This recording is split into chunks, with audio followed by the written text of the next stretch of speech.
Okay, सो all clear है। So very good afternoon to all of you.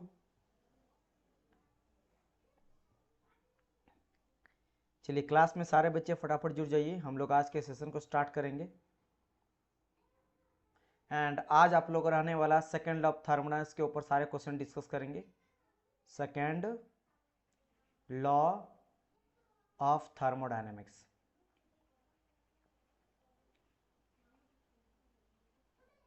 ठीक है, इसके ऊपर हम लोग क्वेश्चन लगाने वाले हैं। तो जुड़िए सारे बच्चे, पढ़े एक बारी, देन हम लोग क्लास को स्टार्ट करेंगे। चलिए कुछ बच्चे यहाँ पे जुड़ चुके हैं। चलिए तो स्टार्ट करें सेशन को। आज के सेशन को क्या मैं स्टार्ट करूँ? अगर आप लोग का इजाज़त है तो मैं स्टार्ट करूँ। Good afternoon dear, very good afternoon. चलिए सारे बच्चे फटाफट जुड़िए एक बारी, जितने भी स्टूडेंट हैं सारे के सारे स्टूडेंट एक बार जुड़ जाइए। यस, स्टार्ट करते हैं। तो चलिए फर्स्ट क्वेश्चन आपके सामने है, second law of thermodynamics define. चलो ये सभी क्वेश्चन कुछ हम लोग लगा भी चुके हैं, सबको देख लेते हैं एक बारी, है ना। अब यहाँ पे क्या होगा, जो क्वेश्चन हम लोग लगा भी चुके हैं और आज भी हम लोग मिक्स करके सारे क्वेश्चन, न्यू भी हो पुराना भी हो, तो सारे क्वेश्चन को एक साथ लगाते हैं सेकंड लॉ के ऊपर, है ना। चलिए क्योंकि ऑलमोस्ट समझ लो कि सेकंड लॉ कंप्लीट हो ही गया है, आपको थोड़ा सा एक सेकंड बचा हुआ है एंट्रोपी वाला, तो उसको हम लोग लगा लेंगे। और कुछ सेकंड लॉ का भी थोड़ा बहुत पार्ट बचा हुआ है, जिसमें क्लोसेस्ट इनइक्वालिटी को हम लोग वहाँ पे डिस्कस करेंगे। तो भी आज का क्लास जो आप लोग का थ्योरी का चलेगा उसमें वो भी कंप्लीट हो जाएगा। सो वेरी गुड आफ्टरनून प्रियंका। चलिए तो स्टार्ट करते हैं, टेस्ट का आंसर देना स्टार्ट करिए। आंसर क्या हो जाएगा, वन बाय वन करके। 147 में पूछा गया है, second law of thermodynamics define, किसको उसको डिफाइन करता है? आप बोलिए, आंसर बोलिए, मैं आगे बढ़ते चलता हूँ, है ना। आगे बढ़ते चलता हूँ, सारे बच्चे आंसर करिएगा। क्या हो जाएगा इस पर्टिकुलर क्वेश्चन का आंसर? आंसर करिए, तब जाके मैं आगे क्वेश्चन बढ़ूंगा, ठीक है। यहाँ टेस्ट आप लोग के लिए है, मेरा टेस्ट नहीं है, ये टेस्ट आप लोग का, तो आप लोग का आंसर देना पड़ेगा ना, तभी जाके मैं आगे बढ़ूंगा। तो जैसे जैसे आप आंसर देते जाओगे मैं आगे बढ़ते जाऊंगा। Very nice. तो करेक्ट आंसर यहाँ पे आ चुका है Rupesh, very good afternoon dear. तो आंसर हो गया क्या है आपका, एंट्रोपी, बिल्कुल करेक्ट जवाब है। आगे बढ़ जाता है next statement, heat transfer take place according to, चलिए बताइए, बिल्कुल करेक्ट है प्रियंका। चलिए नेक्स्ट क्वेश्चन कहा है, heat transfer take place, heat transfer किसके अकॉर्डिंग मेरा आगे मतलब ट्रांसफर होता है? Due to zeroth law, first law, second law, third law, बताइए। आगे बढ़ जाते हैं, बस आपको आंसर देते जाना बस, है ना। इसमें मैं जैसे बोल रहा हूँ कि कुछ क्वेश्चन आपको पुराना भी देखने को मिलेगा जो आप पहले लगा चुके हो, और कुछ न्यू, ढेर सारा, अधिकतर आपको न्यू मिलेगा, लेकिन आप कुछ क्वेश्चन पुराना भी देखने को मिलेगा। चलिए तो बताइए आंसर क्या आ जाएगा, इस क्वेश्चन का आंसर क्या हो जाएगा?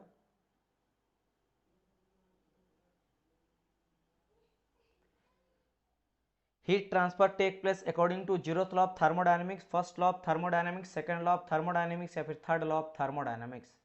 क्या बात है रुपेश, आप ये बोल रहे हो जीरोथ लॉ के अकॉर्डिंग हीट ट्रांसफर करता है क्या? हीट जो होता है हायर टू लोअर या लोअर टू हायर, क्या ये आपका जीरोथ लॉ बताता है? थोड़ा सोच के बोलो डियर, आपने पढ़ा है, आप रेगुलर कैंडिडेट्स हो। देखो यहाँ पे कमल भी बोल रहे हैं आंसर ये होगा। क्या आप लोग थोड़ा बहुत दिमाग लगा रहे हो कि नहीं, या फिर रिवीजन आप लोग कर रहे हो या नहीं कर रहे हो, या बस पढ़ते जा रहे हो? पढ़ाई कर रहे हो या फिर आप रिवीजन भी कर रहे हो? रिवीजन करना भी बहुत इंपॉर्टेंट है ना।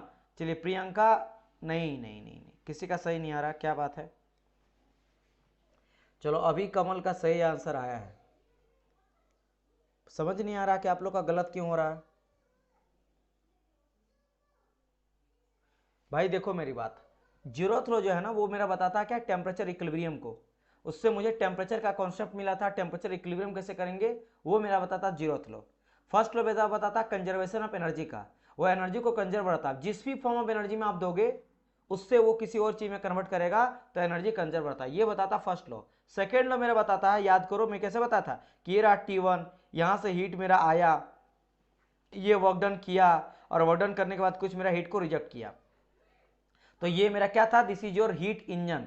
तो हीट इंजन पता चला था कि हीट को लेके वर्क डन करके कुछ हीट को रिजेक्ट कर देता। लेकिन वहीं अगर मैं रेफ्रिजरेटर ले लेता हूं तो क्या करता था, T2 से हीट को लेता था, और लेने के बाद वर्क डन करवा के हम लोग हीट को बाहर निकलाते थे, किधर, Q1 की ओर यानी T1 हाई टेम्परेचर में। तो जस्ट इसका उल्टा काम था, यहाँ वर्क डन आपका पॉजिटिव था क्योंकि work done by the system है, या नेगेटिव वर्क डन क्योंकि work done on the system है। यहाँ से क्या करते थे, इसमें अगर आप देखोगे फर्स्ट वाले में तो हाई टेम्परेचर से लो टेम्परेचर की ओर आ रहे हैं और यहाँ लो टेम्परेचर हाई टेम्परेचर जा रहे हैं, तो हीट का फ्लो के बारे में यही तो बताता है ना। अच्छा, मीटिंग में आप हो, कोई दिक्कत नहीं डियर, फिर भी मतलब मैं आप ही को नहीं बोल रहा हूँ, बहुत सारे स्टूडेंट को बात कर रहा हूँ, जैसे रूपेश हो गए, प्रियंका हो गए, है ना, इनका भी मैं बात कर रहा हूँ यहाँ पे। तो सबका मैं यहाँ पे देख रहा हूँ कि आंसर सबको या तो ए बोला गया था, बी बोला गया था। वैसे कमल आपने तो बाद में सी भी करा, लेकिन बाकी किसी बच्चे का सी नहीं आया है। तो मैं यही बोल रहा हूँ कि थोड़ा सा रिवाइज करके चलो और साथ साथ चलते रहो। आंसर क्या जाएगा, सेकंड लो, ये बताता है। चलो, जबकि ये क्वेश्चन हम लोग लगा भी चुके हैं, ऐसा भी नहीं है कि ये क्वेश्चन मैं आपको बोल रहा हूँ कि भाई ये आपका प्योर न्यू क्वेश्चन है। एक बार हम लोग इस तरह का कुछ क्वेश्चन, जैसे ये न्यू क्वेश्चन है, लेकिन इससे पहले दोनों जो क्वेश्चन है उसको एक बार हम लोग लगा चुके हैं, है ना।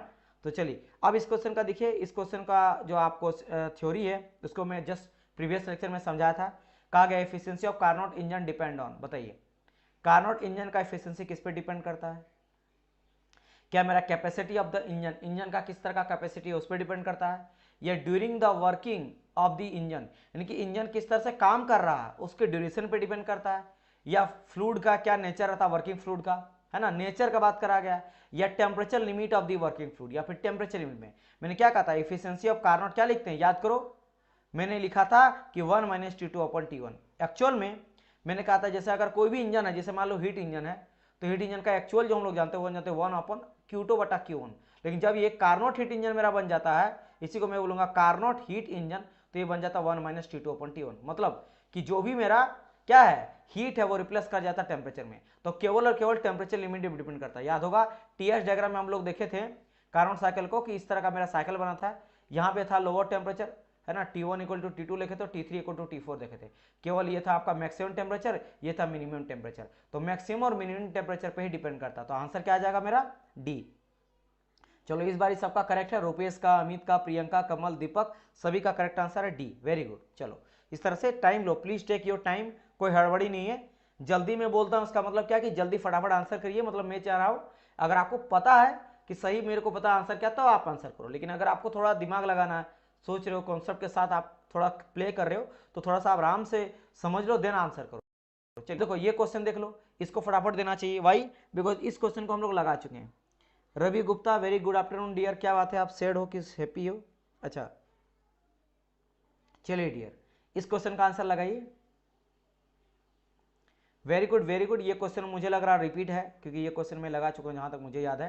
कहा गया perpetual motion machine of second kind, जो मेरा सेकंड लॉ ऑफ थर्मोडायनामिक्स को डिफाइन वोलेट कर देता है। क्योंकि पीएमएम क्या बोलता है, पीएमएम एक ऐसा मशीन है ना जो ये बोलता है कि मैं क्या कर सकता हूँ, ऐसा मशीन अगर ये बन जाएगा तो मैं हीट जो लिया हूं ना उसको पूरा का पूरा वर्क डन में कन्वर्ट कर सकता हूं। मतलब कि जो भी 100% हम लोग वर्क किए हैं 100% वर्क आपका हीट से वर्क में कन्वर्ट कर देंगे। मतलब यहाँ पे एक ही रिजर्व में काम करेगा, एक ही सोर्स से जो आप हीट दे रहे हो ना वहीं से आप लोग का हीट लेके वर्क डन करेगा। कोई सिंगल सेकंड रिजर्वियर का जरूरत ही नहीं पड़ेगा। समझ गए, ये ऐसा बोलता है कि मैं रिजेक्ट ही नहीं करूंगा, पूरा का पूरा यूटिलाइजेशन करूंगा हीट इनटू वर्क में, पूरा का पूरा हीट इनटू वर्क में क्या करूंगा, यूटिलाइजेशन कर दूंगा 100% इफिशिएंसी। तो क्या आ जाता है मेरा 100% इफिशिएंसी, है ना। Repeat question, the efficiency of perpetual motion machine of second kind. तो इफिशिएंसी इंजन का क्या हो जाता है डियर स्टूडेंट, आप लोगों को पता है efficiency output by input, output by input. और जान लो थोड़ा डिफाइन कर दे रहे हैं, आउटपुट क्या था वर्क डन, वर्क डन आपको आउटपुट मिला। इनपुट क्या है मेरा हीट, जो हीट एडिशन दिया रहा Q1, Q2 तो यहाँ पे है ही नहीं क्योंकि PMM2 बताए। इस केस में देखो मैं अगर मान लेता हूँ कि 100 किलो जूल का आपने क्या करा है, किलो जूल का या फिर जूल का दिया है हीट एडिशन, और 100 किलो जूल, क्योंकि 100% ये क्या करेगा हीट टू वर्क करेगा, तो 100 किलो जूल का ये वर्क डन कर देगा। तो ऊपर में भी आएगा 100, नीचे में भी आएगा 100, कट क्या आ जाएगा एक, एक बोले तो क्या आ जाता है परसेंटेज में बात करेंगे तो 100%, तो 100% इफिशिएंसी हो गया, इसीलिए सी। और ये मेरा किसको वॉयलेट करता है, ये मेरा वॉयलेट करता है सेकेंड लॉ को, सेकंड लॉ ऑफ थर्मोडायनामिक्स को। क्यों, क्योंकि सेकंड लॉ ऑफ थर्मोडायनामिक्स बोलता है कि अगर कोई भी इंजन है उसमें अगर आप हीट देते हो, है ना, सोर्स से एक टेम्परेचर से, तो वर्क डन करने के बाद कुछ हीट को वो रिजेक्ट भी करेगा, Q2 में भी होगा। यहाँ पे देखो Q2 है ही नहीं, Q2 यहाँ पे है ही नहीं, इसीलिए क्या होता है सेकंड लॉ को वॉयलेट करता है, सेकंड लॉ को खंडित करता है, सेकंड लॉ को नहीं मानता है। क्लियर, चलिए समझ गए कमल, मैंने रिपीट यहाँ पे कर दिया। एफिशिएंसी की बात करा गया है, perpetual motion machine of second kind, which is not possible. इस तरह का इंजन रियल लाइफ में पॉसिबल बिल्कुल भी नहीं है ना। चलिए next question, it is impossible for any device that operate on a cycle to receive heat from a single reservoir to produce net amount of work according to। देखो क्या कर रहा है, क्वेश्चन को ध्यान से पढ़ना है ना। बोला कि ऐसा डिवाइस को बनाना इम्पॉसिबल है जो मेरा सिंगल रिजर्वर में काम करता है और जितना हीट वो रिसीव करेगा वो कंप्लीटली वर्क डन में कन्वर्ट कर देगा। ये तो वही वाला कहानी है, ये तो PMM2 वाला बोल दिया ना, PMM2 वाला बोल दिया कि ये लिया हीट को और ये कंप्लीट ये वर्क डन में कन्वर्ट कर दिया, वर्क डन में कन्वर्ट कर दिया, कोई भी डिवाइस ऐसा बन जाएगा तो PMM2 हो गया। ये बोल रहा है ये इम्पॉसिबल है, यानी PMM2 है, क्योंकि PMM2 क्या था मेरा, इम्पॉसिबल था। तो यही कौन बोलता है, ये बोला गया, किसके द्वारा कहा गया है, ये कहा गया है। आंसर किसी का आ रहा है, बिल्कुल करेक्ट है, सी है ना, बिल्कुल करेक्ट है डियर। रुपेश करेक्ट है, कमल करेक्ट है, रामकुमार आप डी क्यों बोल रहे डियर, दीपक प्रियंका करेक्ट है, सी। ये केल्विन प्लांक के द्वारा कहा गया है। केल्विन प्लांक बोला कि इस तरह का बनाना इम्पॉसिबल है, तो वो बोलता है बनाना कैसा पॉसिबल है, बनाना ऐसा पॉसिबल है कि ये रहा Q1 लिया और कुछ हिट को रिजेक्ट भी करेगा, क्योंकि जब वर्क डन करेगा तो कुछ हिट रिजेक्ट भी करेगा। तो एक ऊपर में सोर्स आया, नीचे में एक सिंक आया, तो सोर्स एंड सिंक, जिसको सिंक को T2 बोलते हैं लोअर टेम्परेचर है ना, और जो T1 मेरा हो जाता है टेम्परेचर, वो मेरा सोर्स होता है, that is your high temperature. दो कि थर्मल रिजर्वायर दोनों होता है जिसका टेम्परेचर कभी घटेगा नहीं बढ़ेगा नहीं, ठीक है। चलिए बढ़ते हैं नेक्स्ट क्वेश्चन की ओर। ओके, तो कहा गया एक मेरा इंजन है जो ऑपरेट कर रहा है between the temperature limit 900 kelvin and T2 and another engine है, अनदर बिटवीन है T2 एंड के, तो कहा गया both engine have the equal efficient T2 should be. चलो यहाँ पे मैं आपको एक चीज बता देता हूँ, ये क्वेश्चन आप लोग बना लोगे, लेकिन मैं आपको थोड़ा पहले कुछ समझाने का ट्राई करता हूँ। वैभव बिल्कुल करेक्ट है डियर, सी होगा, यस यस, कोई बात नहीं डियर, सी हो जाएगा करेक्ट आंसर, ठीक है, वेरी गुड वेरी गुड। तो इसका मैं थोड़ा कॉन्सेप्ट आपको समझाना चाहूंगा इस क्वेश्चन का, जिन बच्चों को पता है वही आंसर करो, जिन बच्चों को नहीं पता प्लीज टेक योर टाइम, है ना। मैं आपको समझाता हूं, होता क्या, देखो कहा गया एक मेरा इंजन है जो ऑपरेट करना between the temperature limit 900 and T2। तो ये मान लो मेरा क्या है, एक मेरा इंजन है E1 मान लेते हैं, ये मेरा किसके किसके बीच 900, मान लो यहां से सोर्स दिया जा रहा कितना का 900 केल्विन का सोर्स दिया जाए, तो T1 आपको कितना दिया 900, ठीक है, एंड T2 दिया गया, तो यहां पे क्या करेगा, ये वर्क डन करेगा और वर्क डन करने के बाद ये मेरा हीट को रिजेक्ट कर रहा है, ये मान लो यहां से Q1 हीट आया है और फिर Q2 हीट को रिजेक्ट कर रहा है, कहां पे T2 टेम्परेचर में, T2 आपको नहीं दिया है। इसके बाद बोला गया कि अनदर इंजन है जो काम करा T2 एंड 400, मतलब इसी का Q2 को लिया और एक इंजन यहां पे बना दिए हैं सेकेंड इंजन, और ये मेरा काम करा फिर से वर्क डन कर रहा है, ये वर्क डन कर रहा है, तो इसको अगर वर्क डन को मान लेते हैं W1, तो ये करेगा मेरा क्या वर्क डन W2, ठीक है। अब ये मेरा हीट को रिजेक्ट कर रहा है जो कि Q3 करेगा, कहां पे, कहीं ना कहीं एक T3 पे कर रहा है ना, ओहो हो, एक सेकंड, हाँ ये क्या करेगा यहाँ पे T3 मान लेते हैं, इसका टेम्परेचर क्या है मेरा T3 है, और T3 यहाँ पे दे दिया गया कितना है 400, तो ये T3 बराबर कितना दिया है 400 केल्विन। तो कभी कभार आपको जब ऐसा दिया जाएगा ना, अब यहाँ पे आपको निकालने हमेशा क्या बोलता है, आप यहाँ पे देखो क्या क्या गिवन है, तो मैं अगर बोलूंगा यहाँ पे दो चीज गिवन है, आपका जो हाईयर टेम्परेचर है ये सबसे मैक्सिमम टेम्परेचर ये रहेगा, this is your maximum temperature रहेगा, और सबसे मिनिमम टेम्परेचर बात करेंगे तो नीचे वाला जो रहेगा ना ये सबसे आपका क्या रहेगा minimum temperature, this is your minimum temperature, और बीच का जो होता है ये वाला T2, इसको कहा जाता है इंटरमीडिएट टेम्परेचर कहा जाता है, ठीक है। और हमेशा आपको इसमें निकालने बोलेगा इंटरमीडिएट टेम्परेचर T2 ही निकालने बोलेगा, क्या बोलेगा T2 ही निकालने आपको बोलेगा। अब मैं आपको दोनों कंडीशन बता देता हूं, दो क्वेश्चन यहां से बनता है, एक आपको बोला जाता है कि अगर मेरा पहला में केस फर्स्ट केस ये बोला जाता है कि both engine have same efficiency, क्या बोला जाएगा कि both engine have same efficiency, same efficiency. अच्छा अगर मैं बोलता हूं सेम इंजन का इफिशियंसी कब होगा, तो आप बोलेंगे सर एक मेरा इंजन का इफिशियंसी अगर मैं मान लेता हूं इंजन का पहला है और दूसरा, ये दोनों इक्वल होगा, और ये इक्वल कब हो, जब कार्नोट होगा, ये आइडियल होगा, लेकिन जब भी रहेगा अगर सेम आपको बोल देगा इक्वल इफिशियंट है, तब क्या लेना, तब T2 इक्वल टू आ जाता है क्या root under T1 into T3, या फिर आप बोल सकते हो T2 equal to root under क्या आ जाएगा, T1 बेसिकली है मैक्सिमम टेम्परेचर, तो T मैक्सिमम टेम्परेचर इनटू होगा T मिनिमम टेम्परेचर, बस इंटरमीडिएट टेम्परेचर निकल जाएगा। और दूसरा क्या तरीका है, दूसरा कंडीशन आपको ये देगा कि बोलेगा दोनों का वर्क डन सेम है ना, both have equal work done, both have equal work done, क्या बोलेगा, दोनों का मेरा जो वर्क डन है सेम है, यानी कि W1 इक्वल टू W2। अगर ये कंडीशन दे दे और तब आपको T2 निकालना है, यानी इंटरमीडिएट टेम्परेचर निकालना है, तो मीन लोगे, यानी कि T1 प्लस T3 का 2, ये मीन टेम्परेचर। मतलब कि आप यहाँ पे ऐसे भी सकते हो कि T2 equal to T maximum temperature plus T minimum temperature और डिवाइड बाय 2। तो ये रहा, इस तरह का आपको दो क्वेश्चन यहाँ पे बनता है, दोनों को मैं यहाँ पे बता दिया। इसको थ्योरी में भी डिस्कस करेंगे, लेकिन अभी डिस्कस नहीं किया हूं, इसलिए बता दिया कि किससे रिलेटेड अभी 2-3 क्वेश्चन अगर बने आएगा तो आप कैसे बनाओगे पता पहले से होना चाहिए। अगर ये चीज पता है तो फिर आराम से आप क्वेश्चन को डील कर सकते हो, समझ गए। हाँ हाँ बिल्कुल बिल्कुल, है ना, इक्वल वर्क के लिए एवरेज लेते हैं, और इक्वल अगर आपका एफिशिएंट रहे तो ज्योमेट्रिकल मीन रहते हैं, समझ गए। एक में आपको ज्योमेट्रिकल मीन निकालना है, एक में आप लोगों को क्या निकालना है, आप लोग को निकालना है आप लोग का जो आपका एवरेज निकाल लेना। क्लियर, समझ गए हैं। अब देखो इस क्वेश्चन को पढ़ो और क्वेश्चन को पढ़ के बताओ कि इसमें क्या पूछा गया और आंसर क्या आ जाएगा। अब आप लोग आंसर कर सकते हो। तो देखो कहा गया है both engine have equal efficient, तो T2 शुड बी। तो यहाँ पे केल्विन में भी दिया गया आपको, ऐसा नहीं कि डिग्री सेल्सियस रहा था तो उसको प्लस 273 जोड़ के फिर केल्विन में कन्वर्ट करते। केल्विन में T1 भी दिया गया है और केल्विन में T2 भी दे दिया गया, T3 आई मीन मैक्सिमम और मिनिमम टेम्परेचर दिया गया है। तो आपको क्या करना, फर्स्ट केस को यूज करना है। तो यहाँ पे T2 निकालने के लिए क्या करेंगे, रूट अंडर करेंगे 900 इंटू करेंगे 400, बस खेल खत्म। तो 9 चौके 36 आ जाता है, राइट। तो क्या आ जाएगा 3600 और 00, तो रूट अंडर आ जाएगा। इसको रूट को तोड़ोगे तो क्या आ जाएगा 6 और 00, तो 600 केल्विन। देखो इजीली कितना इजी तरीके से निकाली, क्यों, हमको बस ये पता था कि इक्वल एफिशिएंट है।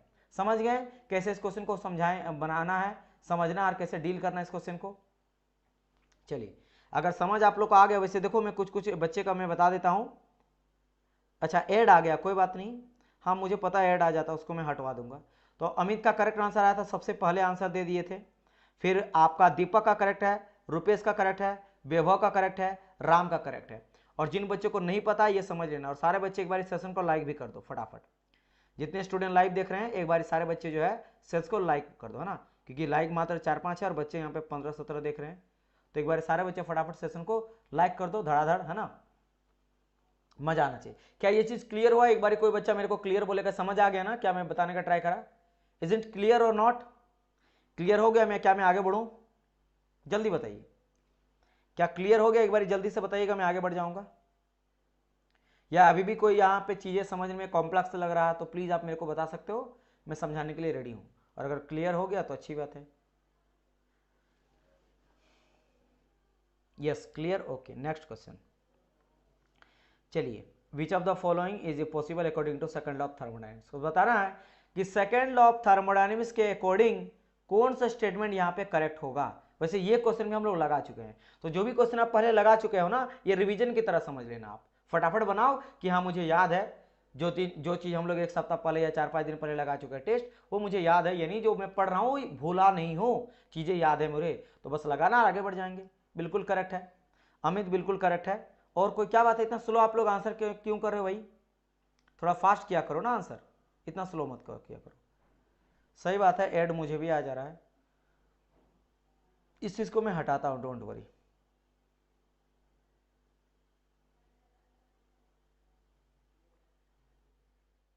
बिल्कुल करेक्ट, अमित, रुपेश, वैभव, प्रियंका, धीरेन्द्र, सभी बच्चों का करेक्ट है, B will be the correct answer, है ना। मुझे उम्मीद है कि समझाने का जरूरत नहीं है, क्योंकि देखो स्पॉन्टेनियस कहा गया, नेचुरली स्पॉन्टेनियस में नेचुरल फ्लो, कोल्ड से हॉट, तो कोल्ड से हॉट जाने के लिए आपको एक्सटर्नल वर्क डन करना पड़ता है, जैसे रेफ्रिजरेटर में तो हो नहीं सकता है। फिर स्पॉन्टेनियस कंप्रेशन, अगर आप कंप्रेस करो तो एक्सटर्नल वर्क डन करना पड़ेगा, तो कहा स्पॉन्टेनियस प्रोसेस नहीं है। और 100% बोला गया हीट टू वर्क, इम्पॉसिबल है, क्योंकि अगर ऐसा होता है तो सेकंड लॉ को वॉयलेट करता है, ये PMM2 का बात कर रहा है, तो ये तीनों चीज तो पॉसिबल नहीं है। ये पॉसिबल है कि पेंडुलम में लॉस तो होता है, लेकिन फ्रिक्शन लॉस को हटा दिया गया है, तो माइट भी ये पॉसिबल हो सकता है। चलिए नेक्स्ट क्वेश्चन। इनकरेक्ट स्टेटमेंट आपको बताना है according to reservoir of the heat. जो रिजर्वियर होता है ना, एक होता है मेरा सोर्स, और एक होता है मेरा सिंक। तो ये दोनों जो मेरा रिजर्वियर होता है, इसके बारे में आपको बताना है कि बताइए इसमें से कौन सा स्टेटमेंट जो है वो इनकरेक्ट है, गलत है। चलिए जल्दी से बताइएगा। सारे बच्चे सेशन को लाइक तो कर दिए ना? सारे जो बच्चे हैं, सारे बच्चे फटाफट सेशन को एक बार लाइक कर देना, है ना?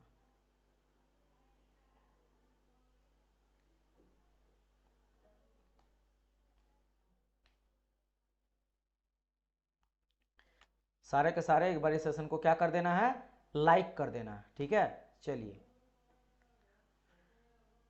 Okay, very good dear Amit, आपका बिल्कुल करेक्ट आंसर आ चुका डियर, सबसे पहले आप ही का आंसर आया है, ठीक है, वेरी नाइस। देन उसके बाद अगर मैं बात करूं, रुपेश का करेक्ट आंसर आया है। देन धीरेन्द्र का करेक्ट आंसर आया है। देन एक सेकंड धीरेन्द्र, आप बी क्यों बोल रहे हो डियर? थर्मल बाथ इसको कहा जाता है, ठीक है, थर्मल बाथ इसको कहा जाता है।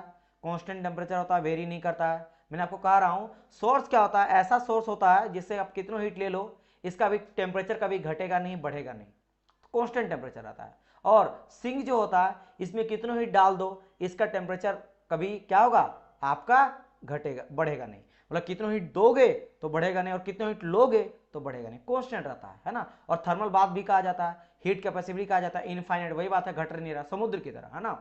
लेकिन ये बोला कि नो रियल, रियल में नहीं मिलता, ये गलत है।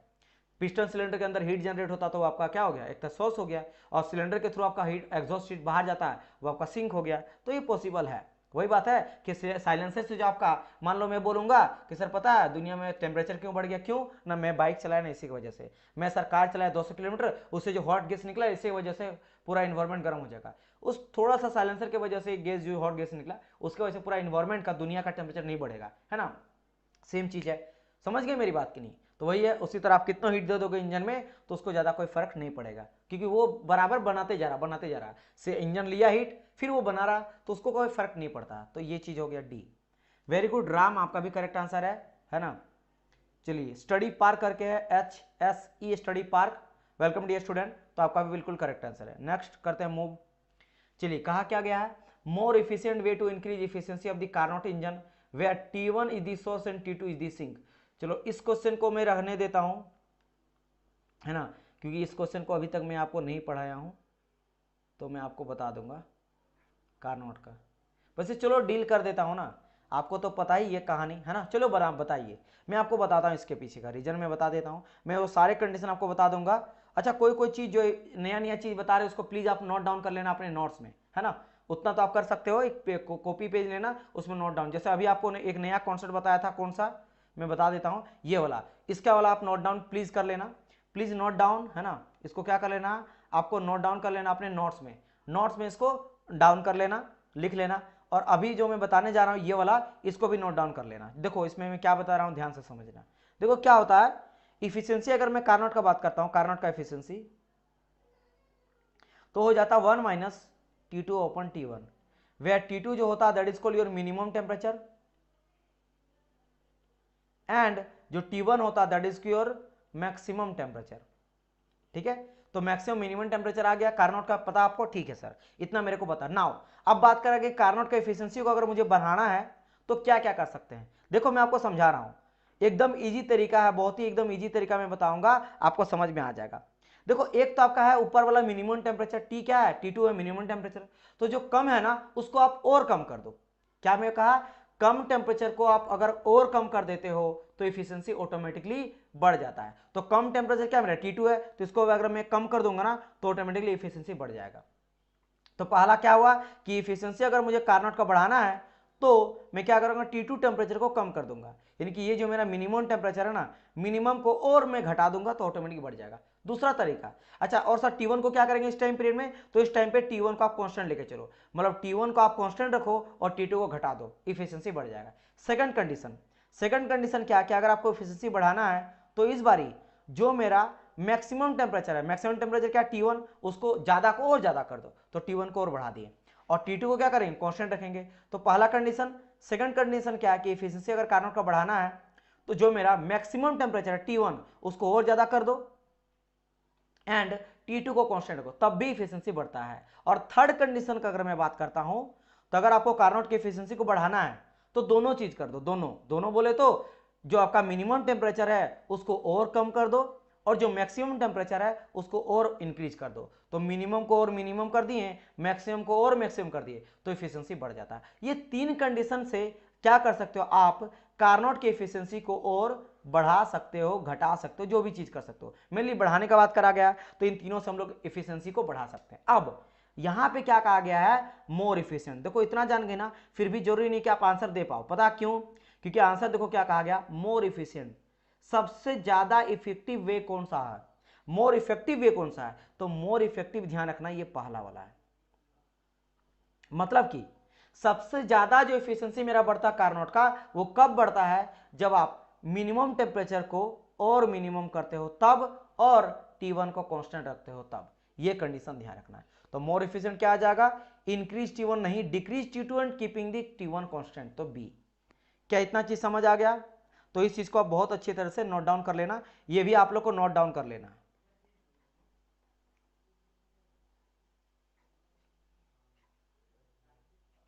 ठीक है, इसको भी आप लोग को नोट डाउन करके रख लेना। This is one of the most important thing, क्योंकि यहां से क्वेश्चन कई सारा बनता। क्लियर?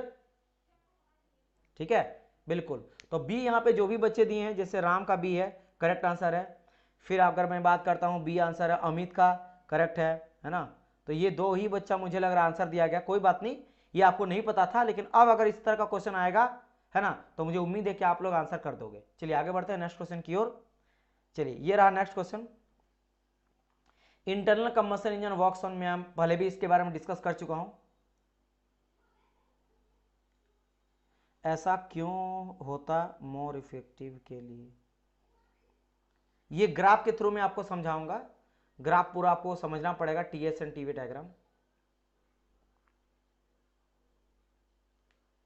T1 को जैसे होता क्या है ना, कि जो मैक्सिमम टेम्परेचर उसको अगर और मैक्स कर देते हो तो हीट ज्यादा सिस्टम को दिया जाता है। जितना आप सिस्टम को हीट एडिशन करोगे उतना वो बढ़ता है। और T2 को जितना कम करोगे, इनकी कम से कम रिजेक्ट कर रहे हो, तो वो आपका क्या यूटिलाइजेशन हीट का ज्यादा करता है। क्योंकि हम लोग हीट का एडिशन भी करते हैं, रिजेक्शन भी करते हैं। क्यों करते हैं? क्योंकि एनर्जी कंजर्वेशन को भी तो फॉलो करना है। एक बार हीट एडिशन करें, हीट रिजेक्शन करेंगे, तब जाकर एनर्जी कंजर्वेशन रहता है। तो जितना ज्यादा हीट आप लोगे और कम से कम हीट दोगे, तो आपके लिए ज्यादा एफिशिएंट होता है, क्योंकि हीट से ही तो वर्क डन बनेगा। समझ गए? इसीलिए वो कंडीशन होता है। खैर, इस क्वेश्चन का आंसर करिएगा। चलिए वेरी नाइस। 156 का आंसर आया। सबसे पहले अमित का आंसर आया बी, देन वैभव का बी, दीपक का B, Priyanka B, Ram B. Very nice, सभी का करेक्ट है सेकेंड लॉ ऑफ थर्मोडायनामिक्स के अकॉर्डिंग। क्योंकि जो भी इंजन है आपका, पेट्रोल डीजल का देख लो, चाहे बाइक ले लो, कार ले लो, ट्रक देख लो, सब क्या इंजन के अंदर ही कंबसन, इंजन के अंदर ही फ्यूल का जलता है, उसी से हीट जनरेट होता है। बाहर में तो कोई कर नहीं रहे, एक्सटर्नल कंबसन तो है नहीं, है ना, कि बाहर में कोयला जला रहे या कोई किसी तरह का और फ्लूइड हो गया, उसको जला के फिर उसके हीट को वहां पे डाला जाल के सिस्टम को जलाया जा रहा नहीं। डायरेक्ट हम लोग वहीं पे कंबसन किए और वहीं का यूज किए हम लोग हीट का, राइट। इसलिए सेकंड लॉ के अकॉर्डिंग ये मेरा काम करता है। चलिए नेक्स्ट देखो, आ गया नहीं ये क्वेश्चन। अब इस क्वेश्चन का आंसर आप लोग दे दोगे, क्योंकि इसका मैं आप लोग को दो जो नोट्स करने के लिए बोला हूं ना, पहला वाला इफिशिएंसी वाला याद होगा, इंटरमीडिएट टेम्परेचर निकालने में नहीं बात करता ना, वही देखो T2 इंटरमीडिएट टेम्परेचर है। अब देखो कंडीशन क्या बोला है, ये ध्यान रखना है कि क्या ये सेम इफिशिएंट का बात करें इंजन का, या दोनों का वर्क डन का सेम का बात करा गया। On the basis of that you can solve this question. तो इस क्वेश्चन को अच्छे से पढ़िए और आंसर करिए, पढ़ना भी सीखिए, क्योंकि कई बार क्या होता है ना, बच्चों को क्वेश्चन पढ़ना नहीं आता है ना। वो क्वेश्चन को क्या करते हैं, एक बार ही पढ़ते हैं, समझ नहीं आता, फिर दो बार ही पढ़ते हैं, फिर समझ नहीं आता, फिर तीन बार पढ़ते हैं, तब जाकर शायद तीन बार चार बार पढ़ते हैं, तब जाकर समझ अच्छा ये बोलना चाह रहा है। तो तीन बार पढ़ने में ना आदमी 3-4 मिनट का वेस्ट कर देता है टाइम। तो कई बार अधिकतर क्योंकि हड़बड़ाहट है, सबको लगता है कि मैं पहले बना दूंगा, और एग्जाम में भी यही कहते हैं कि फटफट बना देंगे, नहीं, उस चक्कर में आप ज्यादा वेस्ट किए। तो बेटर है ना कि आप टाइम लेके आराम से एक लाइन पढ़ो और धीरे पढ़ो। भले 2 मिनट लगेगा पढ़ने में, ये 1 मिनट लगेगा पढ़ने में, कम से कम ढंग से तो पढ़ लिए। 3 बार पढ़ने का जरूरत तो नहीं क्वेश्चन का, तो क्वेश्चन को आराम से पढ़ो, फिर समझो, फिर आंसर करो। चलिए वेरी नाइस। यहाँ पे आंसर हाँ इसी तरह का करके करो, 157, 156 ज्यादा बेटर मुझे समझ आता है। चलिए अमित बोल रहे हैं 157 का ए आंसर होगा, एंड कमल बोल रहे हैं 157 का डी आंसर होगा। चलो देखते हैं, अभी तक ए भी आ रहा और डी भी आया है। फिर दीपक बोल रहे हैं फिर से ए बोला गया, तो 2 वोट मिला ए को। डी, अच्छा राम बोल रहे सी, चलो बहुत बढ़िया, यानी ए सी डी तीनों ऑप्शन मिल चुका मुझे, है ना, तीनों ऑप्शन मिल चुका मुझे। देखता हूं कितने बच्चे का। चलिए रुपेश का भी सी आ रहा, तो राम एंड रुपेश इन दोनों का सी आया है, इन दोनों का क्या आया, सी आया है। धीरेन्द्र का भी सी आया है, बहुत अच्छी बात है, क्योंकि एक्चुअल में आंसर आपका सी ही करेक्ट है। एक्चुअल में आंसर देखो यहाँ पे मैं बताया फिर भी गलत करे। धीरेन्द्र बिल्कुल सही है डियर, मैं नोट कर लिया हूँ। देखो क्वेश्चन क्या कर रखा है, और एक मेरा रिवर्सिबल इंजन है, रिवर्सिबल इंजन। अब देखो यहाँ पे रिवर्सिबल पहले बोल दिया है, यहाँ से समझ आया रिवर्सिबल मतलब सेम इफिशियंट, है ना, इफिशियंट सेम, मतलब इंजन पहला का भी और दूसरा का भी सेम होगा। तो याद करो इस केस में क्या बताया था, देखो मैं नोट से आपको दिखा देता हूँ, अगर आपको लगेगा देखो सेम इफिशियंट तो था ना ये चीज, यही तो कहा गया है, तो ये किस में दिया गया है, अगर आप ध्यान दे रहे हो तो 3 में दिया गया है, कोई दिक्कत, रिवर्सिबल बोल दिया। मैंने कहा था कि सेम इफिशियंट कब होगा, याद करो कार्नोट का मैं जब बताया था आपको पूरा, तो उसमें बताया था आइडियल बोलेगा, रिवर्सिबल बोलेगा। रिवर्सिबल मतलब कोई लॉस नहीं, वो इनिशियल घूम के आ गया, कोई भी हीट वगैरह इंटरेक्शन नहीं हुआ, कोई इफेक्ट नहीं पड़ा सराउंडिंग को, यानी कि वो आइडियल का ही कंडीशन का बात करा गया। ऑपरेट बिटवीन टेम्परेचर में T1 एंड T2, तो मेरा एक T1 था एंड ये मेरा काम कर रहा, वर्कडन कुछ किया है, T2 के बीच में काम करा T2, और फिर करा energy rejected by this engine, जो भी एनर्जी रिजेक्ट कर रहा है यानी Q2 जो रिजेक्ट कर रहा है वो यूज किया जा रहा है एज ए इनपुट कर रहा है सेकंड इंजन, तो यही Q2 इनपुट ले रहा कौन, सेकंड इंजन। ये अगर इंजन फर्स्ट है, इंजन फर्स्ट है, सेकंड इंजन उसी जो हीट रिजेक्ट हुआ, मेरा बात समझना क्वेश्चन में क्या करा है, Q2 जो रिजेक्ट किया है पहला इंजन, जो E1 मेरा हीट को रिजेक्ट किया, वही मेरा यहाँ इनलेट के तौर पे लिया गया, इनपुट के तौर, बिल्कुल सही बात है। एंड फिर क्या बोल रहा है, रिवर्सिबल इंजन, ये भी रिवर्सिबल है, जो कि T2 which reject the reservoir at T3, तो ये कहाँ जाके कर रहा है, मान लो Q3 कर रहा है जाके कहाँ पे, T3 में रिजेक्ट कर रहा है ना, T3 में, तो कहा गया what is the relation between T1 T2 and T3, तो आपका पहला दूसरा एंड तीसरा केज में क्या रिलेशन होगा, तो ऑब्वियसली बात है कहा गया रिवर्सिबल, तो this will be the answer, है ना, समझ गए सारे अच्छे स्टूडेंट। चलिए वेरी नाइस, अमित बिल्कुल करेक्ट है, Rupesh reversible engine have maximum efficiency, बिल्कुल बिल्कुल बिल्कुल, चलिए समझ गए। चलिए move to the next question. Okay अब चलो थोड़ा क्वेश्चन की ओर बढ़ते हैं। थर्मल एफिशिएंसी कार्नोट का दिया गया है, मेरा क्या thermal efficiency of Carnot heat engine is इतना, मतलब देखो बात करा गया हीट इंजन का ही, लेकिन कैसा heat engine, Carnot heat engine, तो जब भी कार्नोट हीट इंजन का बात करें एफिशिएंसी क्या करेंगे हम लोग 1 माइनस T2 अपन T1 का भी यूज कर सकते हैं, और एक्चुअल हीट इंजन का जो एफिशिएंसी है वो तो 1 माइनस Q2 बाई Q1 होता ही है, तो एक तरह से समझ लो कि ये दोनों लगा सकते हो, या फिर आप ये भी कर सकते हो कि 1 minus T2 by T1 is equal to 1 minus Q2 by Q1, ये भी कर सकते हैं बराबर, बिल्कुल बराबर हो सकता है कि दोनों तो एफिशिएंसी है, ये भी एफिशिएंसी है कार्नोट हीट इंजन का, और बेसिकली ये भी एफिशिएंसी है हीट इंजन का, तो दोनों ले सकते हैं, है ना। तो यहाँ पे एफिशिएंसी बोला 40%, देन कोफिशिएंट ऑफ परफॉर्मेंस, अच्छा, ये कोफिशिएंट रेफ्रिजरेटर का बात करा, working with in the same temperature heat, तो ये रेफ्रिजरेटर वाला, ये वो वाला कॉन्सेप्ट है जो रेफ्रिजरेटर हीट पंप और आपके हीट इंजन के बीच में एक रिलेशन स्टैब्लिश करते हैं ना, उसके थ्रू से, तो इस चीज का यहाँ पे इसका कोई यूज नहीं है ना, कोई यूज नहीं है। मुझे उम्मीद है कि इसका भी आंसर आप लोग फटाफट कर दिए होंगे अभी तक। चलिए तो आंसर क्या आ रहा है, very good 158, very good, Amit का एक सबसे पहले करेक्ट आंसर आया है, वेरी गुड, फिर रुपेश का आंसर आया है करेक्ट, फिर वैभव का करेक्ट आंसर आया है, कमल का भी करेक्ट है, सभी का जो भी आंसर दिए सभी बच्चे करेक्ट दिए हैं। तो देखो क्या कहा गया था, कार्नोट एफिशिएंसी का 40% है ये एफिशिएंट, 40% माने 40 पर मैन डिवाइड सेंट माने 100, कटा 4/10 यानी 0.4, दिस इज योर एफिशिएंसी।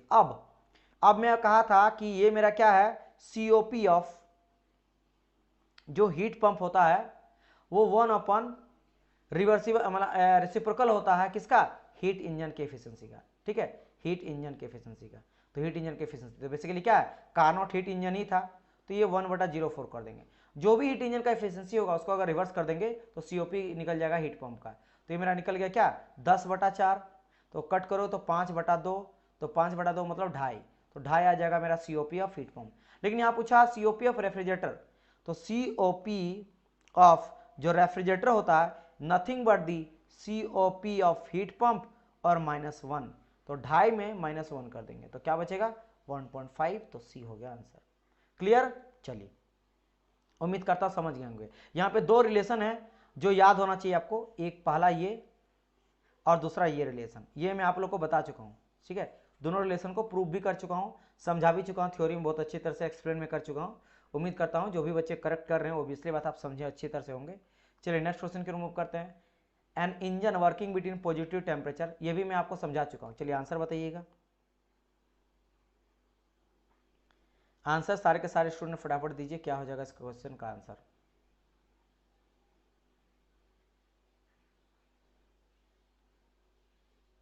देखो ज़्यादा लंबा क्लास नहीं होगा, 1 आवर का क्लास चलाएंगे हम लोग, ठीक है, क्योंकि फिर आपको इवनिंग का क्लास भी मुझे रेडी करना है। अभी 1 घंटा क्लास चलाएंगे, डोंट वरी।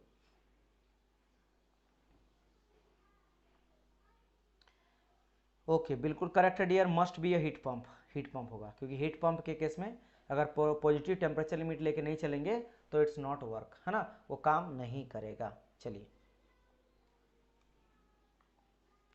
ओके, कहा गया एक हीट इंजन है जो सप्लाई कर रहा है मेरा 450 किलो जूल पर second of the heat at constant fix temperature this, and heat reject करा 27 डिग्री सेंटीग्रेड में, what will the amount of heat rejected if the cycle is reversible. Heat rejected पूछा गया, क्या कोई बच्चा इसको सोल्यूशन कर पाएगा?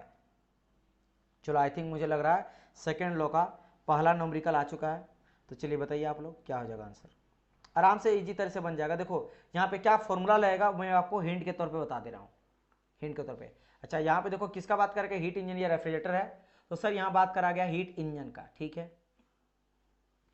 अब हीट इंजन का मुझे पता क्या है सर, हीट इंजन का एफिशिएंसी क्या होता है सर, होता है 1 माइनस Q2/Q1, लेकिन लेकिन लेकिन यहां बोला गया है if the cycle is reversible, तो सर रिवर्सिबल जब लेते हैं तो रिवर्सिबल के केस में, रिवर्सिबल अगर हीट इंजन लेंगे जिसको हम लोग कार्नोट हीट इंजन भी बोल सकते हैं, उस केस में एफिशिएंसी क्या आ जाता है 1 माइनस T2/T1, रिप्लेस हो जाता है हीट टेम्परेचर में।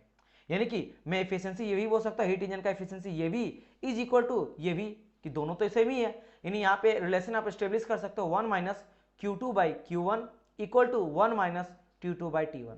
इस रिलेशन को अगर आप स्टेब्लिश करते हो ना तो आराम से आपका आंसर बन जाएगा। जब भी याद रखना ये रिलेशन कितना इंपॉर्टेंट, आप इस बात से अंदाजा लगा सकते हो कि कहीं भी अगर दिया रहेगा ना कि हीट इंजन के बारे में पूछा है ना, ऑब्वियस बात है हीट इंजन के बारे में ही फॉर्मूला ये एफिशिएंसी होता है।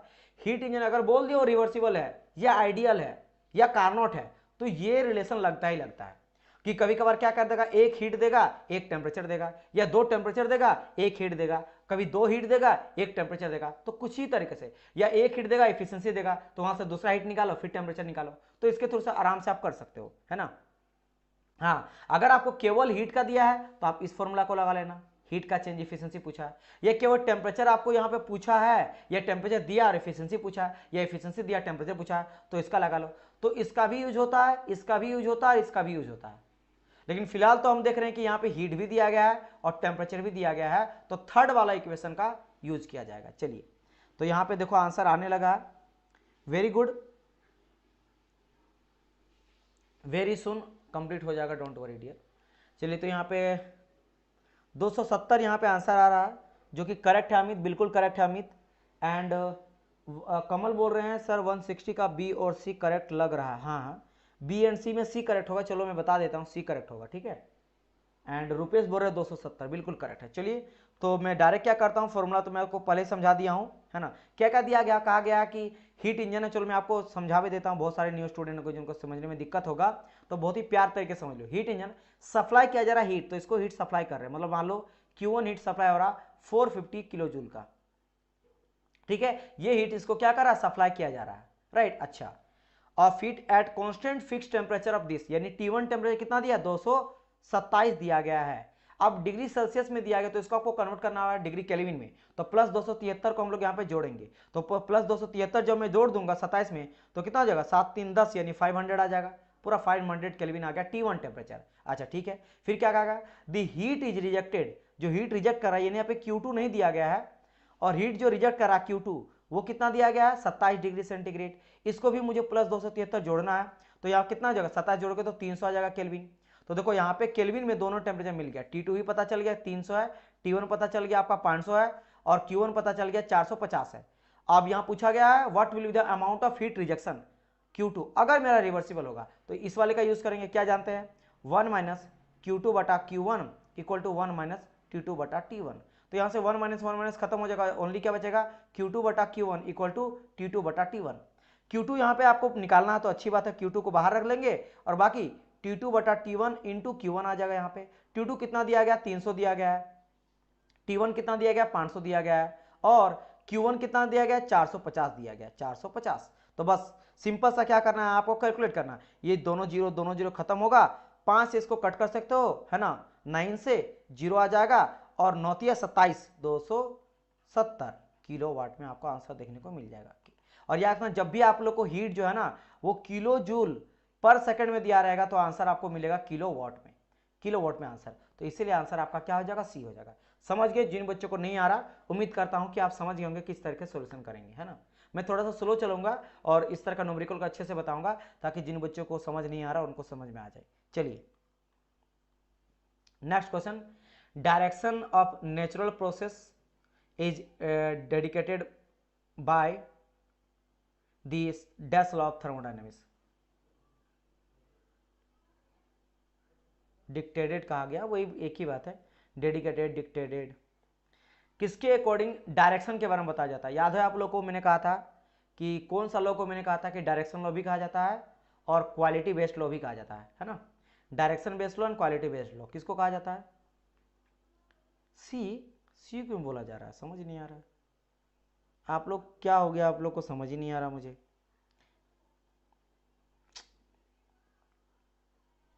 अच्छा उस क्वेश्चन का आंसर था क्या? सी बोल रहे हैं यहाँ पे रामकुमार कमल रुपेश, आई थिंक इसका सी आप लगाए है ना, इसका सी लिए है ना। अच्छा ठीक ठीक ठीक, 161 का आंसर करो। यस यस यस यस, अब सही। मुझे लगा सारे बच्चे जो है ना वो दे रहे हैं, बिल्कुल करेक्ट, सेकंड लॉ। क्योंकि सेकंड लॉ को ही, सेकंड लॉ में दो स्टेटमेंट दिया गया था, केल्विन प्लैंक स्टेटमेंट दिया गया था, एक Clausius statement. Kelvin Planck statement मेरा बताता क्वालिटी के बारे में, है ना, इफिशियंसी इसी से निकाले थे, पता चला था क्वालिटी के बारे में।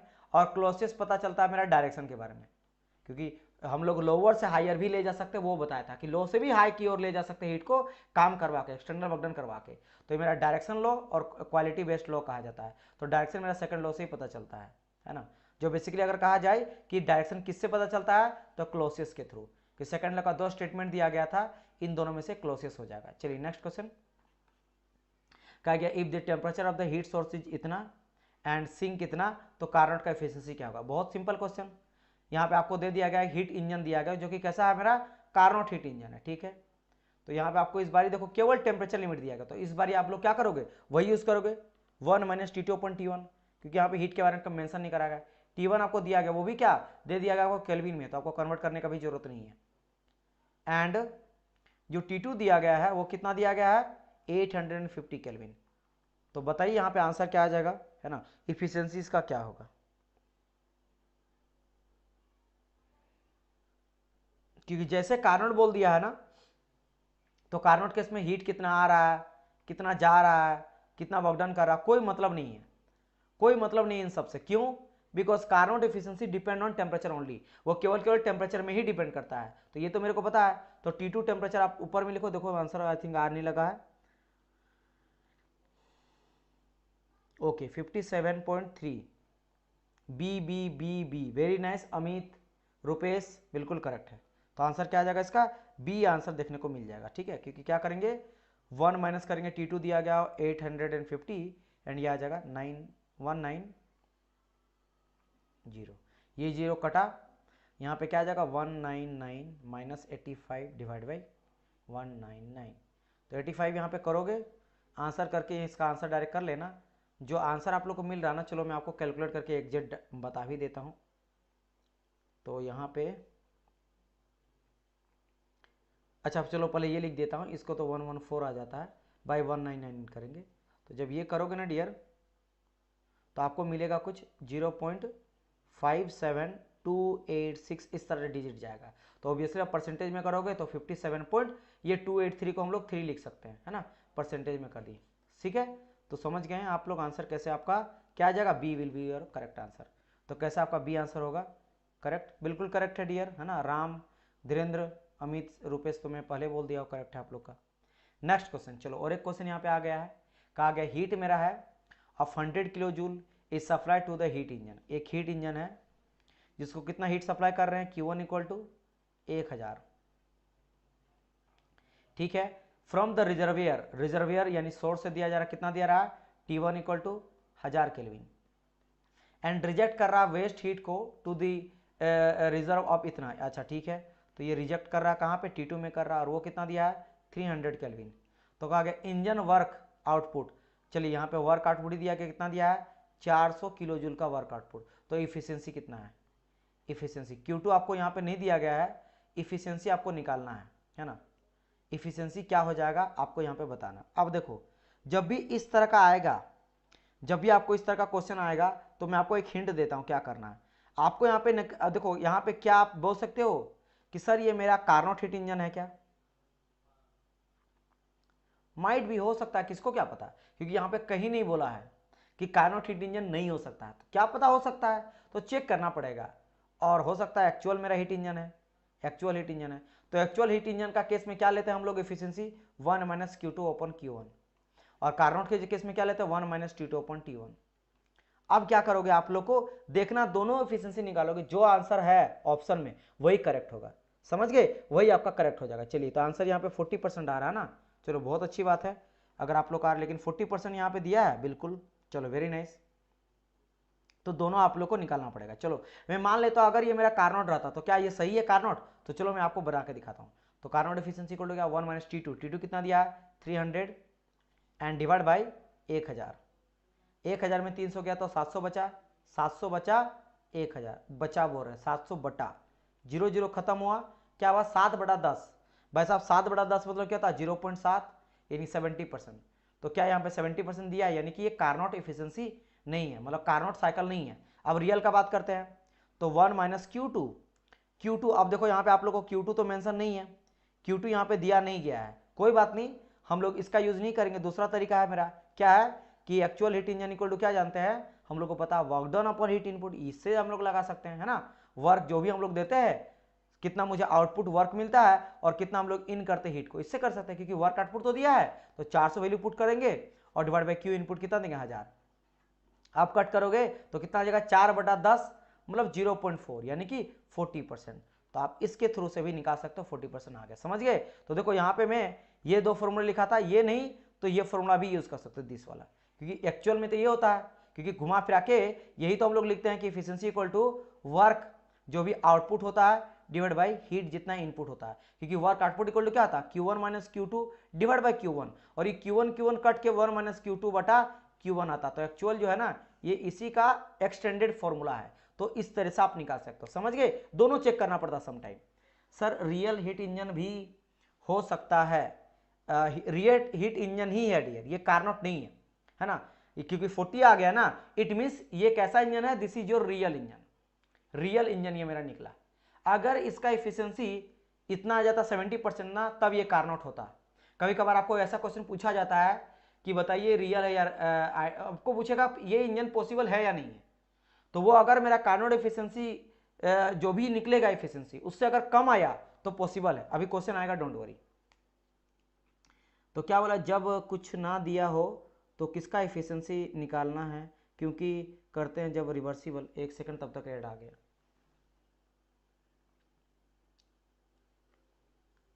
देखो अगर किसी का ना दिया रहे तो सिंपल आपको निकालना है एक्चुअल वाला, पहले देख लेना है। अगर एक्चुअल वाला एफिशिएंसी ना आए पहले आपको यही माना फर्स्ट।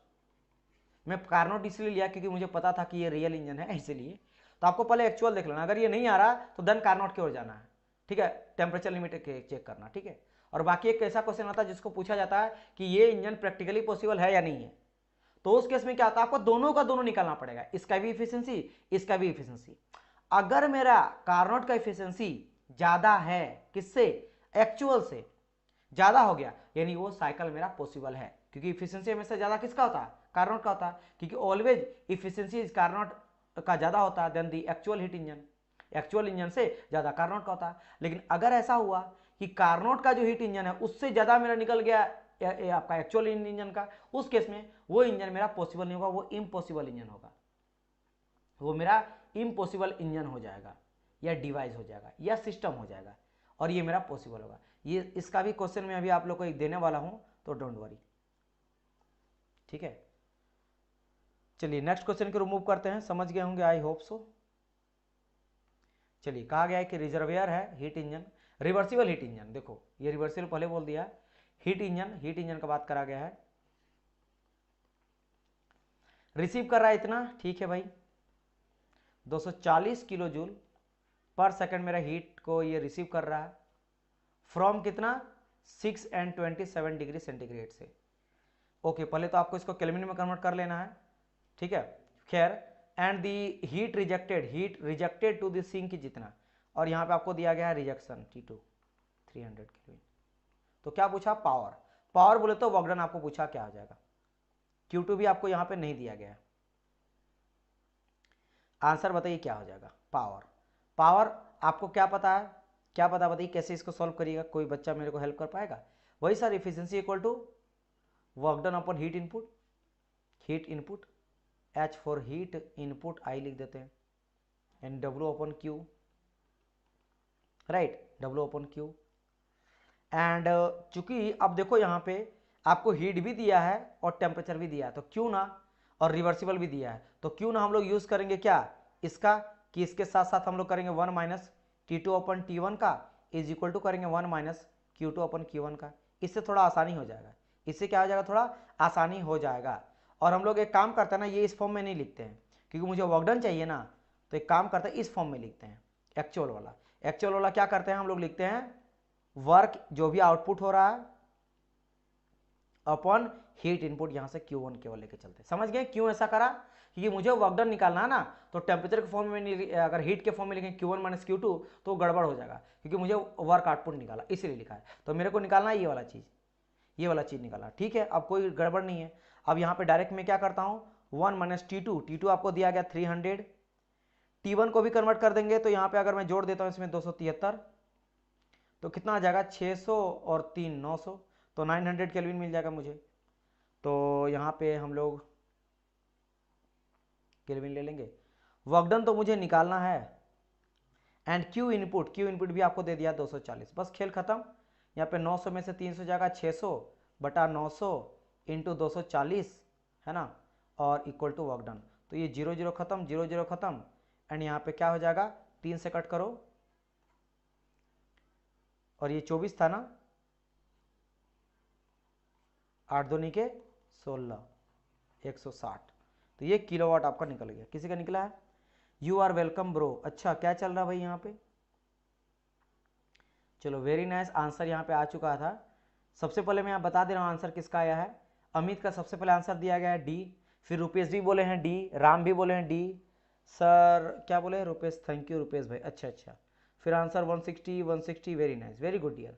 अच्छी बात है, इस तरह से आप लोग को क्या करना है, हेल्प करते रहना है और समझना है ना, क्योंकि कभी कभी क्या होता है ना, बच्चे सोचते हैं कि नहीं मैं शेयर नहीं करूँगा वीडियो को, मैं किसी को नहीं दूंगा, मैं किसी को हेल्प नहीं करूँगा।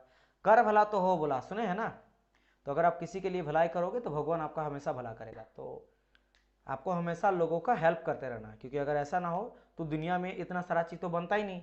कोई इंजीनियर बन गया, साइंटिस्ट बन गया, कोई चीज़ बनाता ही नहीं कि मैं दुनिया के लाइफ के लिए ईजी करा दूंगा, सबको आराम, ऐसा नहीं होता है। जब तक आप हेल्प नहीं करोगे, जब तक आप उस, जैसे होता है ना पैसा रखा रखा पैसा बैंक में ना सड़ने लगता है, उसी पैसा को यूज़ करके अगर बैंकिंग आप कोई बिजनेस चलाते हो ना, तो पैसा पैसा को खींचता है, पैसा पैसा को बढ़ाता है। जितना जो जो ज़्यादा मेहनत करता है, जो बोलता है ना अपना शरीर को बचाएंगे, जान बचाएंगे, आराम करूंगा, सोऊंगा, खाऊंगा, पीऊंगा, ऐश मौज करूंगा, उसको धीरे धीरे डिग्रेडेशन स्टार्ट हो जाता है। लेकिन अगर आप उसी चीज़ को यूज करोगे, उतना मेहनत करोगे, है ना, जितना ज़्यादा तपोगे उतना ज़्यादा आप, और आपका बेहतर रिजल्ट आएगा। सोना को भी होता है ना, तपता है तब जाके वो सोना बनता है, ठीक है। तो वही हाल है, सूरज भी तपता तब जाके रोशनी देता है। तो बिना मेहनत का कुछ नहीं होता है, तो मेहनत करना सीखा। सर कब तक सेशन चलेगी? 1 आवर के आसपास चलेगा डियर। एक आवर के आसपास हो गया क्या हम लोग का सेशन, देख लेता हूँ मैं। चलो और एक दो क्वेश्चन लगा लेता हूँ, फिर हम लोग सेशन को बंद कर देंगे, ठीक है। चलिए इस क्वेश्चन को बताइए, कहा गया है if the temperature of hot reservoir is increase the efficiency of the Carnot engine. Carnot engine का इफिशियंसी क्या होगा अगर हम लोग हॉट रिजर्वेयर को टेम्परेचर को बढ़ाएंगे? ये मैं बता रखा हूँ, तो चलिए बताइए आंसर क्या आ जाएगा, है ना।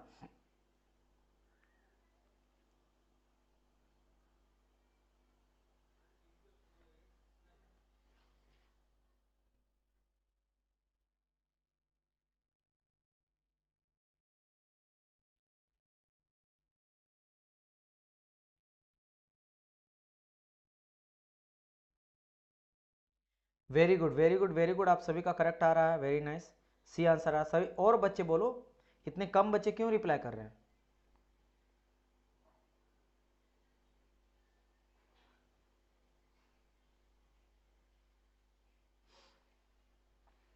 इतना कम बच्चे क्यों रिप्लाई कर रहे हैं भाई? वेरी गुड, तो आंसर क्या आ जाएगा मेरा, C will be the correct answer for this particular question. अभी मैंने कहा था, देखो क्या कहा गया था, मैंने कहा था लोअर को और लोअर कर दो, हायर को और हायर कर दो, इफिशिएंसी बढ़ जाएगा, सिंपल सा लॉजिक है। तो कहा गया if the temperature of hot reservoir, मतलब हायर टेम्परेचर को इंक्रीज कर रहा है, तो हाई को और हाई कर रहे हैं तो इफिशिएंसी हाई होगा। समझ गए? Priyanka, study park, Dhirendra, Amit, Rupesh correct है। नेक्स्ट क्वेश्चन, चलो इस बार क्या कहा, which relation clearly depict the absolute thermodynamic temperature scale. याद करो टेम्परेचर स्केल क्या मेरे को बताता है, क्लोसिस इनइक्विलिटी की हेल्प से, मैंने आपको कहा था, है ना, या फिर हम लोग कार्नोट में भी ये चीज़ को समझे थे कि क्या करते हैं हम लोग। वेरी इंपॉर्टेंट रिलेशन है, बहुत ही एक तरह से इजी बोल सकते हो। क्लोसिस इनइक्विलिटी हम लोग इसके बाद पढ़ेंगे, लेकिन आप इससे पहले भी ये चीज़ जानते ही होंगे। हम लोग देखे थे कि Q1 बटा Q2 इक्वल टू T1 बटा T2, मतलब जो भी है हीट उस जस्ट वो मेरा टेम्परेचर से उसको रिप्लेस कर देते हैं, तो उसी फॉर्म में यहाँ पे जो दिया गया वो करेक्ट आंसर आपका हो जाएगा। क्या हो जाएगा answer? Answer will be your A number. समझ गए? जैसे हम लोग देखे थे ना, 1 माइनस मेरा था Q2 बटा Q1, तो इसको लिखे थे 1 माइनस T2 बटा T1, तो जस्ट जो भी आपका Q2 था T2 में, Q1 था T1, तो वही बात कहानी है, ये आंसर हो जाएगा। ठीक है, चलिए, यानी जो लो हीट है वही लो टेम्परेचर में रिप्लेस होगा, और अगर हाई हीट है तो हाई टेम्परेचर रिप्लेस होगा। ये फिर ऊपर वाला हाई है Q1, तो अगर हाई हीट है हाई टेम्परेचर, लो हीट है लो टेम्परेचर में रिप्लेस होगा। चलिए, वेरी नाइस, सभी का करेक्ट है, राम, प्रियंका, अमित, कमल। चलिए, ये लास्ट क्वेश्चन हम लोग डील कर लेते हैं आज का 167 तक, इसके बाद हम लोग फिर कल देखेंगे और कल के सेशन में। और एक चीज़ मैं बताऊंगा, शायद मुझे लग रहा कि आज तो 1 बजे तक हो गया, कल शायद मैं आप लोग का 1 बजे से नहीं ले पाऊँ, क्योंकि मुझे फिर कल एक ऐप में लेना है, एक दूसरा क्लास का 1:30 बजे से क्लास लेना है, तो इसको मैं थोड़ा सा और आगे करूँगा, तब मुझे लग रहा है 12:30 बजे से ले लूँगा, तब कुछ तो करना पड़ेगा क्योंकि ये टाइम फिर सही नहीं रहेगा। ओके डियर, बस ये लास्ट ही क्वेश्चन है, कोई दिक्कत नहीं। Thank you so much dear, आप बाद में बना लेना, कोई इशू नहीं है। चलिए, इस क्वेश्चन का आंसर बताइए सारे बच्चे फटाफट, ये लास्ट क्वेश्चन आपका रहने वाला है। या फिर एक काम करता हूँ, इसको मैं SW दे देता हूँ, चलो इसको मैं SW दे देता हूँ, देखते हैं कितने बच्चे इसका आंसर करेगा। कोई यहाँ पे अभी आंसर मत करना, मैं देखने वाला भी नहीं हूँ। देखते कितने बच्चे इसका आंसर सही कर पाते हैं, और आप लोग को ऑफलाइन कमेंट करना, ठीक है? मैं बाद में देखूंगा कितने बच्चे इसका आंसर सही करेंगे, और जितने बच्चे बाद में भी देखेंगे, है ना, जितने बच्चे पेड वाले बच्चे अभी तो बहुत ही कम आए हैं, मात्र 15-16 बच्चे लाइव आए हैं, तो जितने बच्चे हैं हमारे ऐप में भी तो इतने सारे बच्चे हैं, तो सारे बच्चे जो देखेंगे इसका आप लोग को आंसर करना है, कमेंट करना है आंसर करके, ठीक है? आंसर कहाँ करना है? कमेंट में करना है। लाइव कमेंट मत करना, अभी मत करना, अभी नहीं दिखेगा, उसमें मैं देखूंगा, सबका नाम भी लूंगा, कितने बच्चे सही आंसर करे थे, नेक्स्ट क्लास में सबको मैं देखूंगा, और मैं जानना चाहता हूँ कितना बच्चे इसका आंसर कर पा रहे हैं। चलिए, तो उम्मीद करता हूँ सेशन आप लोग को अच्छा लगा होगा, सारे बच्चे एक बार सेशन को लाइक कर देना।